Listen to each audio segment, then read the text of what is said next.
আসসালামু আলাইকুম dear viewers. আজকে আমি আমাদের বারজায় হোটেলের পাশে যে বিচ কলম্বো শ্রীলঙ্কা, সেখানে আমরা যাচ্ছি। তো এখানে একটা ঘুড়ি পড়েছিল।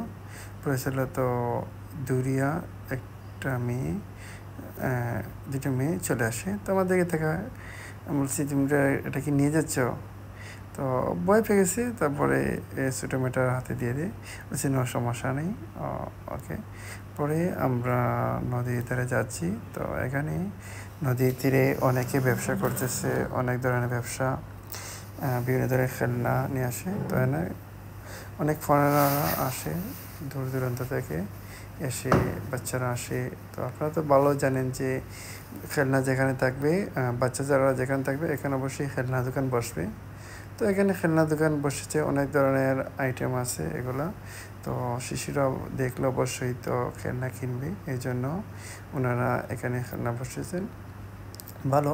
তো সন্ধ্যার পরে দেখতে পাচ্ছেন এই দুইজন হচ্ছে ফরেনার, বাইরে। আমরাও ফরেনার সেই কান্ট্রির জন্য, বাট তারা তো অন্য এক বিগ কান্ট্রি থেকে এসেছে। আমরা যা ছোটো একটি স্মল কান্ট্রি বাংলাদেশ থেকে এসেছি। তো দেখতে পারতেছি সন্ধ্যার পরে অনেকে এই বিচের ধারে আসে। আর আজকে বিচ খুব উত্তাল, অনেক ঢেউ আর অনেক শব্দ করতেছে, যেটা দেখে আমাদের ভয় লেগেছিল। বাট তারপরে আমরা এই সমুদ্রের তীরে গেছি।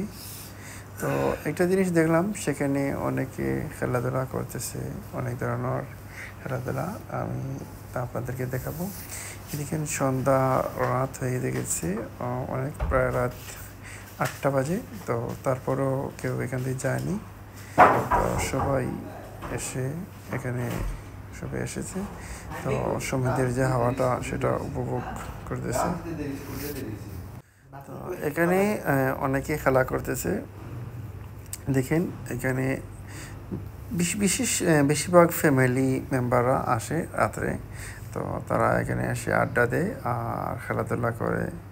তো দিনে অনেকে ব্যস্ত থাকে, তাই রাত সন্ধ্যার পরে সবাই আসে এখানে আড্ডা দেওয়ার পরে আর সমুদ্রের যে ঠান্ডা হাওয়া, সেটা উপভোগ করলো। আর খুব ভালো লাগে আসলে সমুদ্রের তীরে যখন সন্ধ্যার পর দুই টাইম খুব বেশি ভালো লাগে, বিশেষ করে সন্ধ্যার সময় আর সন্ধ্যার পর, আর হচ্ছে মর্নিং টাইম। তো আমরা একটা জিনিস দেখলাম যে প্রতিদিন সকালে এখানে অনেকে হাঁটাহাঁটি করে, কারণ হাঁটলে তো অবশ্যই ভালো লাগার কথা। ঠিক আছে, আমার ভিডিওগুলো দেখবেন, দেখলে অবশ্যই লাইক সাবস্ক্রাইব করে পাশে থাকবেন। ভালো থাকবেন, আসসালামু আলাইকুম।